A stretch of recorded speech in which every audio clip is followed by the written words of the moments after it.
Hello and welcome to Initial Solution.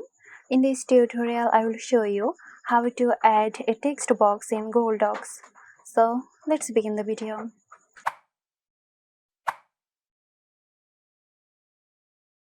At first, open the document where you want to insert a text box.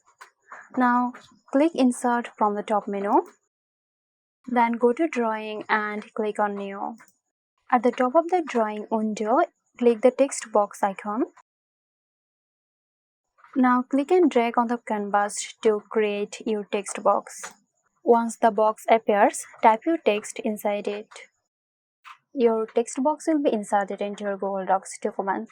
So there you have it. If you found this tutorial helpful, give us a like and subscribe to Initial Solution for more helpful tutorials. This video is sponsored by Zerosoft. Zerosoft offers graphic design, UI UX design, digital marketing and web development. Elevate your brand with Zerosoft today. For more details, check the description box.